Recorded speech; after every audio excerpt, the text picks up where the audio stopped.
Well, howdy there, folks. This is your host, ID Jester. Welcome to probably the most important video that I've ever created for my YouTube channel because this is an introduction to a game that I'm creating called Legions of War. It's a high fantasy card game of strategic and tactical warfare between many different kinds of races. Oh yeah, so I do several things really well. I make games, I play games, and I create videos, and I make videos, and I teach people things. That's kind of what I do really well. And so what I'm hoping to do is combine some of the things that I do really well to kind of introduce you guys to Legions of War and see if we can get enough following and enough backing on this project to actually see it through to its conclusion. So let's go ahead. Again, this is going to be kind of a shortish introduction to the game concepts and how things are going to be played, and kind of the backbone of Legions of War. And I'm hoping to do 3 or 4 videos and kind of past this one to kind of go over in detail more information about how the game's played and all of that. So this is just going to be a quick introduction and hopefully just to get everything the ball started and rolling. Again, Legions of War. It's a high fantasy card game with strategic and tactical warfare between races. Playtime, I'm thinking between 30 to 60 minutes, probably closer to 30 minutes than it would be to 60 minutes, especially if you have players that have played the game multiple times. They kind of understand what the cards do. Of course, it's 2 to 4 players. Probably the default would be 2. You could probably play with 3 or 4. Ages 13 and up. The goals of creating this game. So I play lots and tons and different kinds of games, but none of them really kind of fulfill what I think would be a really good and interesting fantasy card game. So I want something that's quick playing tactical card game. I want something that's easy to learn and understand. You can teach somebody in literally 5 minutes, sit down and teach them how to play and then get to it. But I also want it extremely hard to master because of all of the choices that you're going to be making every time you have to play a card, and then adding unknown elements to a card-driven game, unlike a lot of the card games out there where your attack does a certain amount of damage, and if it's more to the health on the enemy, then that card is removed. I'm adding a lot of unknown elements to card-driven games, including the fact that we are using dice with this, and also the fact that there will be cards that can be played at certain times to kind of ruin your opponent's strategy or beef up your strategy. And also the unknown of when a card will actually be removed from the game. Again, I'm not going to get into all the details right yet. The goals of this video series, as I mentioned, I have been making videos for quite a few years now, and I think I'm pretty good at doing that. And I get a lot of good comments and feedback from players, so I thought, what better way to kind of introduce my game concept and my board game to people other than using what I can do really well to kind of introduce it to people. So I'm hoping to introduce this to you guys out there, the players and potential game developers and publishers, and my grand hope is to get it developed and published someday. I'm hoping to also gain enough interest by players to see the game through to final completion, whatever that might end up being, whether it's Kickstarter or through a developer and a publisher or whatever. But you guys out there seriously are going to be the driving force behind this, because if there's not enough interest, if not enough people are interested in this game, then obviously it will never get to that point. Again, if you guys are interested in this game and you like what you see and you're interested, contact the game developers out there. Let them know that where these videos can be found. Let them understand that you're very interested in this game, etc. And hopefully between you guys and my videos, we can get somebody that might be interested in finishing and developing and publishing it. And I also think that this board game that I'm coming up with could easily be adapted to a computer version without much trouble at all. I play lots of different board games that have been converted over into electronic format, and I think this would be easily done so you could have a dual board game and computer versions going on at the same time. Now, for all the legal stuff, all rights to all of this is reserved by myself, ID Jester. No part of this publication can be reproduced, distributed, or transmitted in any form or by any means, including photocopying, recording, and other electronic and mechanical methods, without the prior written permission of me, the publisher, except in the case of a brief quotations embodied in critical reviews and certain other non-commercial uses permitted by copyright law. So with all that said, let's get into the actual part and understand brief concepts of this game, Legions of War. So, again, Legions of War is a high fantasy card game of strategic and tactical warfare between many different races. Simple is, goal of the game is to be the first player to capture through 3 locations by using your units, your items, your skills to outwit and outplay your opponent. So that's pretty much it. You're going to be fighting over different locations. The first player to win 3 of them will win the game. So the most you will ever play is 5 rounds, because if both players have 2 locations, then whoever wins the 3rd location would be the winner. So the most you're ever going to do is 5 rounds of tactical combat. Pre-game setup. So let's talk about that, because it's kind of the important part of it. So players are going to choose one race or faction to play, and then from that you're going to choose 4 other units of that race to bring to the table. So there are some deck building mechanics, but very, very, very little. I'm not a big deck builder. I don't think a lot of people are deck builders out there. They don't want to spend hundreds of hours trying to build and manipulate their decks. So I've designed it so that card sets are already made up for you, and you cannot mix and match card sets. So if you choose a certain race and you choose one of those units, you get all the cards of that unit. Each race card. So each race card is going to have a total of 12 total cards. 10 of those are going to be made up of units, items, and skills. And then you're going to have 2 unique location cards as well. And then each specific unit card set is going to be made up of, again, 12 cards, 10 unit cards made up from that unit, items, and skills, plus 2 unique location cards. So when you combine all that together, you're going to have a deck of exactly 50 deck cards that is going to be made up of your units, items, and skills. Plus, you're going to have 10 location cards. And of course, those location cards are the ones you're going to be playing and fighting over. So then you set up and play. So before we actually show you the setup and play, let's talk a little bit about exactly what we're talking about when we're talking about different races and different units inside that race. So, for example, what I would like to eventually get to is at least 10, maybe 12 different races with 30 or so units per race.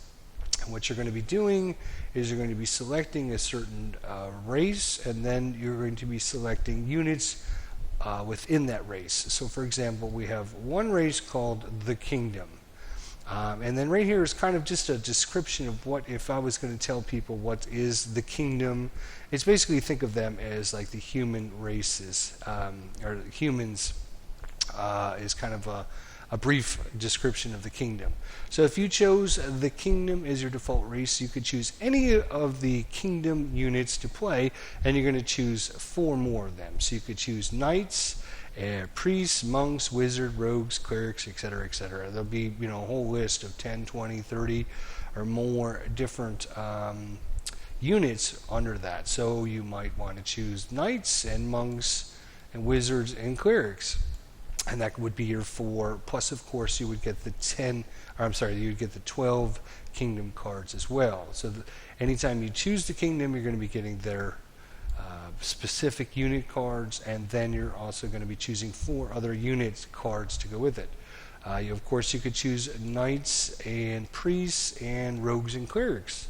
So any combination thereof, but you could not choose, say, knights and halflings and ogres and skeletons to be your 4 others. So you can only choose your units from within your specific race. So when we're talking about different races, again, we got the kingdom, which is basically the humans. We have the wildlanders, which is, think of them as the woodland folk. So we're talking like elves and halflings and barbarians and wolves and ents and bears and anything kind of woodlandish will be under the wildlander. Then we have another race called the crooked teeth.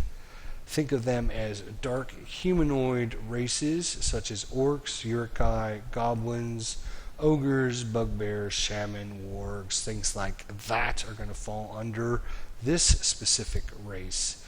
We also have the Death Watchers. Of course, those are going to be the undead. So think of that category as like skeletons and zombies and lich and mummies and ghouls and cultists, etc., etc. Another one is going to be called the Dark Ones, and think of these as underground evil creatures, basically. So we have like dark elves, mind flayers, dugar, abelisks, beholders, slimes, funguses, all kinds of different things. Again, if you chose the Dark Ones as your race, you would get those 12 cards. You would then choose 4 more. So you could choose, say, dark elves, mind flayers, beholders, and maybe a fungus. So those would be your other 4 unit cards to go with your Dark One cards, and you would then create your deck. And last but not least, of course, we have the 5 scales race, which think of these as the reptilian class. So we're talking kobolds, dragons, wyrms, lizardmen, snakes, Komodo dragons, etc., etc. So lots of different races, lots of different units underneath these races. And again, when you're building your deck, when you're going to compete against your opponent, all you're going to be doing is choosing your race, and then you're going to be choosing your 4 units that go under that race. So knights and priests, monks, and rogues, we'll say, is your 4 choices. You're going to take the kingdom cards and all those cards, and their deck is already pre-built for you. There is no manipulation of taking, well, I want some of these priest cards and some of the barbarian cards. No cross-classing whatsoever, and it cuts down on the deck building time, obviously, because you're not going to be deck building, you're going to be choosing. Obviously, some of these might work better with other ones, and that's for you to experiment with. Is wizards, do they work well with priests, or maybe rogues work better with priests? Do clerics and knights, do they do too much of the same thing? Depending on your strategy, each one of these different unit classes are going to do different things. So maybe, for example, monks might cause your enemy or your opponent to discard cards. If that's part of your strategy in playing the game, then maybe you want to include monks. Knights might be really tough and can do lots of damage, so you might want to have a damage dealer out there, and maybe they do the same thing but maybe differently. Clerics, obviously, they're going to be healing and kind of doing things that are going to help your allied units and such. So each of these are kind of built around what they do really, really well. Of course, for example, we're talking about barbarians. So barbarians have the rage ability, just to kind of give you an example. So anytime before that unit dies, they get one last attack because they're in a rage and they haven't realized they died until afterwards. So obviously each of the different units are going to have different abilities and skills, and it's going to be part of the ability of playing the game and mastering the game is figuring out which one of your different races units work the best together, and how can you defeat your opponent's decks that he might be running. So lots of interesting things with that.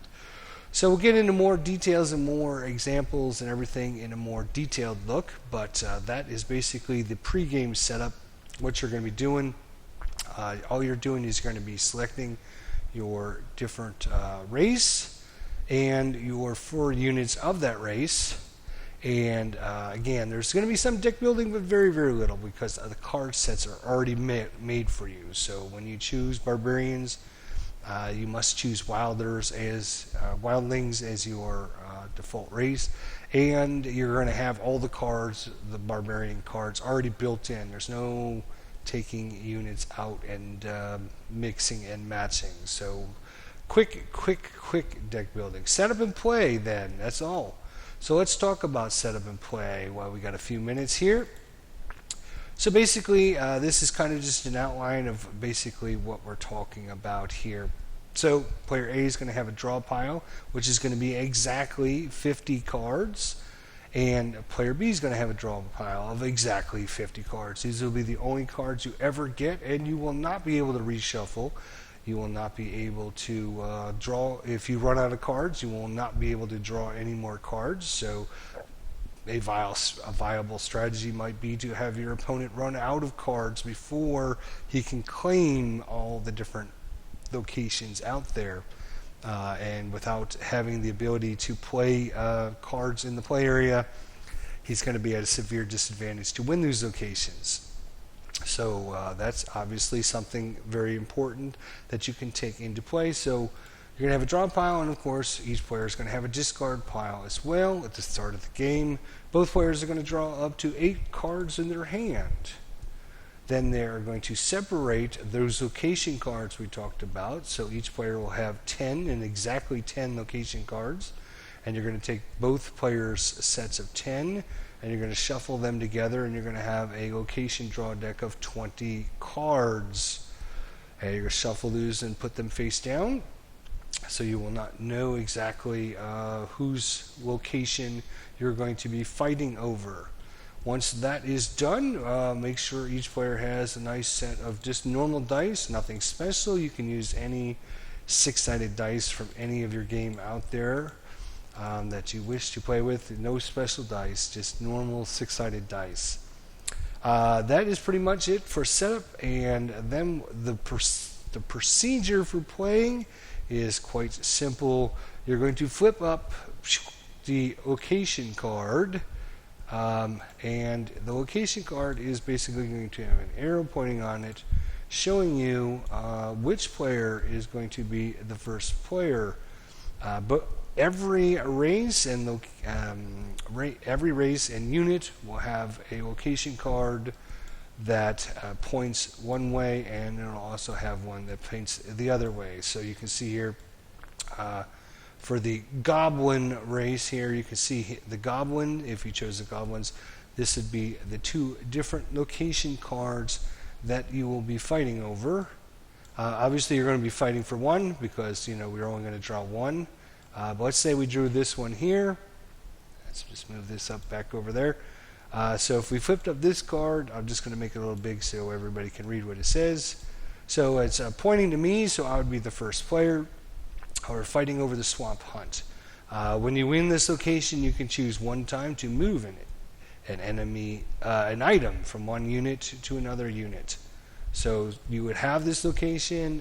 Once you win it, you're going to place it over here in your area in front of you, and then one time later on in the match, you can choose to move an item from one unit to any other unit. So obviously, could be very, very good later on to help you win more locations from your opponents. So ultra good.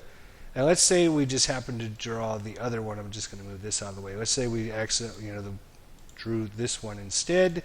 You can see that it's pointing towards the other player. So player B would actually go first because the arrow is pointing to him, and we're fighting over the cursed land. When you win this location, you can choose one time to remove one enemy unit from the fight.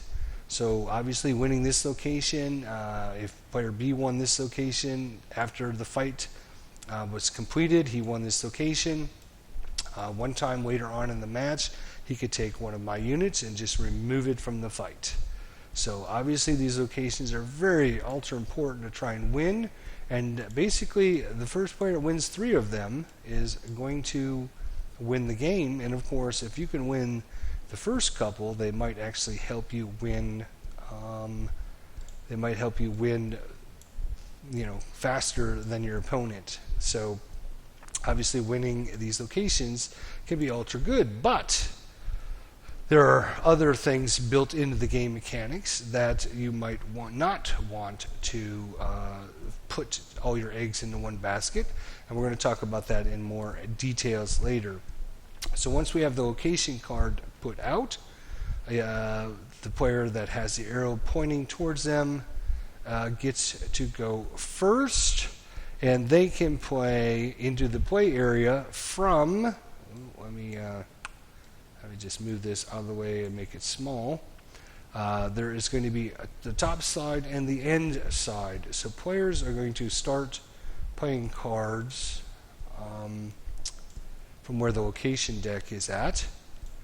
And the first player is going to be player blue in this case, or player B, because the arrow is pointing to him. And he can play either, oops, let me just move that out of the way. He can play 1, 2 card, or he can play 2 cards into the play area. He would play them face up, and your opponent can see with the cards that you played. Right now I'm just using these as a representation because I don't want to confuse you with all of the details just yet until you understand the basic concepts behind. So he can choose to play 1 card, or he can choose to play 2 cards into the play area. He must play 1 card, and he must not play more than 2 cards. So there are some advantages in playing 1 card, and there are some advantages in playing 2 cards. Again, we'll get into more detail on that later. It then switches over to the red player, and the exact same thing happens. He can play 1 card or 2 cards into the play area. It goes back to the blue player, and he can then play 1 or 2 cards from his hand. Why are all these all messed up? Figures. So the most you can ever, least you can ever play is 1 card. The most you can ever play is 2 cards. And there are some advantages and disadvantages in each of these, and we'll talk about that later. And then it goes back and forth like this until one player says pass. Once a player says pass, the other player can then play 1 or 2 more cards, and whatever cards are in the middle are the units that will be engaged in the fight. Sometimes you might only have several cards in the middle, maybe 3 or 4 cards, and sometimes you might have 8 to 10 to 12 cards in the middle, just depending on how important players want to get this location. How many cards are they willing to risk and play out of their hand and to try and capture this location. Some of the cards obviously won't be units either, so you might have your hands, your draw deck, your deck pile, and your hand's going to be made up of units. Only units can be played out here. It's also going to be made up of items. You can play items on your units, or you can hold them in your hand and wait and play them later. Or there are skills as well, and again, you can play these skills on cards in play, or you can wait till later as well. So you might only have a couple cards down on the table, but you might be able to play all the cards in your hand. And we'll look specifically at cards when we get a chance. Then play simply goes from top to end, and we're going to resolve this card first, and then we're going to resolve the next card. We're going to resolve the next card straight down the line till we get to the end. Once we get to the end, it then reverses. This card can then play again, goes back this way, this way, this way, this way, this way, until it gets back to the top. So you start at the top, you work your way down, activating your cards. In between, you can be playing cards on different units and such. Eventually what's going to end up happening is units are going to be killed, and they will be removed from the play. And if say for example, blue attacked red, red attacked blue, red attacks blue, blue attacks red, back and forth. This card gets down here, he attacks blue, and then since we're at the end, we reverse and go back. So he'll get another attack as well, and he attacks blue again and ends up killing this card. So this card is then removed, and play then goes to this card, and it goes back and forth from top to end, and then from end back to top, until all the cards, until only one player has cards remaining. So if these two cards got killed, and then this card got killed, obviously they would go in the discard pile, and then the red ends up killing the blue card, and I would then win. Now I could have all my units still remaining, I could have just one unit remaining, it doesn't matter. But if soon as one player doesn't have any cards in the play area, I have won this location. I would then take this location, and all my cards would then go into the discard pile, and then we would draw 5 new cards. Again, you have to manage how many cards you're actually going to draw. There are going to be some units that actually let you draw cards ahead of time, etc., etc. So, and then what we would do is flip up with the next location. We'll just say once we drew it, poof, we come over, and now we're fighting over this swamp hut, and we're going to replay. I'm going to be first player this time. Draw back up, and we're going to redo it and start playing cards down on the field again. Oops. Until one player passes, and the other player then has a chance to play 1 or 2 more cards, and then we would fight it out once again. We do that until one player has 3 of the location cards, and the game is over, and that player has won.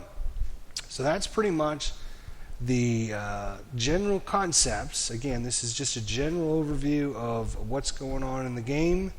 There is going to be lots and lots to really delve into when we start looking at the cards, how gameplay happens. There is going to be some tacticalness and over strategy, obviously, that's going to go into, because sometimes, obviously, if blue has his cards stacked up here in the beginning, oops, because if we were fighting over this one again, back to the original example, we're fighting over this one. Blue got to go first. He might play, say, 2 cards. Well, his 2 cards are going to get to go before any of my cards, because you always start at the top and work your way down to the bottom, and then you work your way from the bottom back up to the top. So blue obviously has quite a bit of an advantage, you would think. But alas, there are many, many different cards and abilities and everything that is going to be able to be played, that is going to manipulate how cards are actually stacked on the table. Let's say that this was after all the players had gone. I don't actually have enough room to play all these cards, but let's just move this over on top here and slide everything over. Sorry about that. Give me just a second here.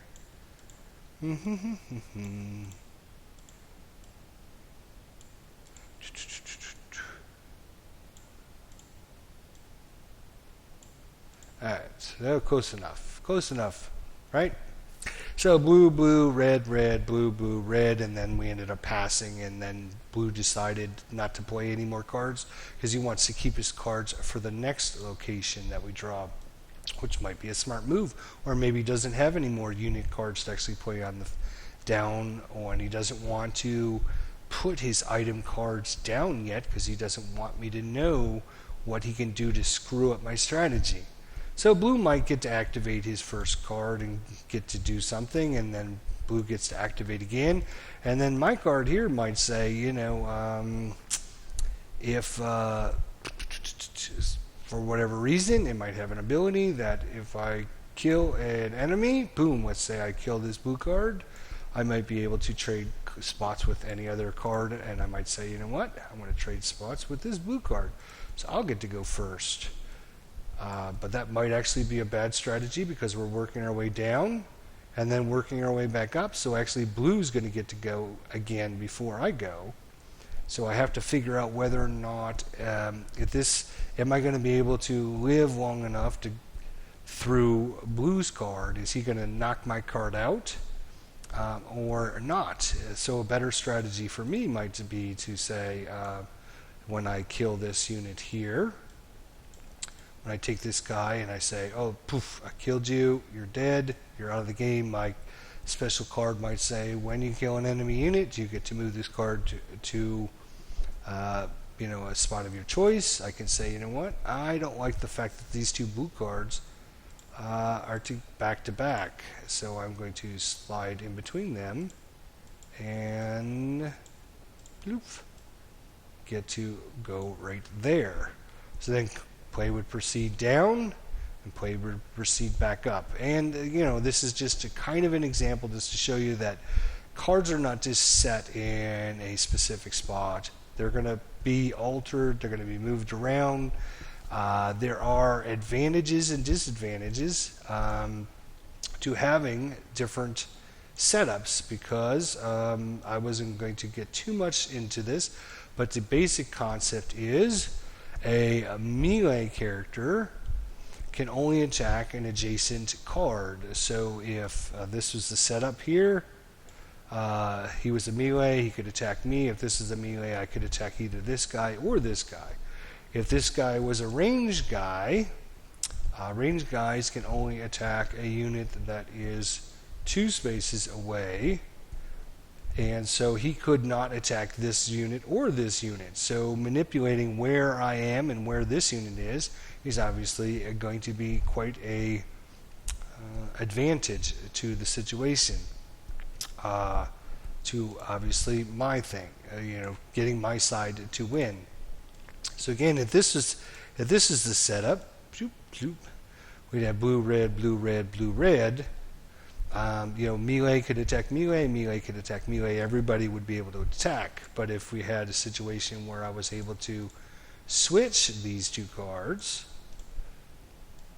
and this card happened to be a melee card, bloop, and this card over here happened to be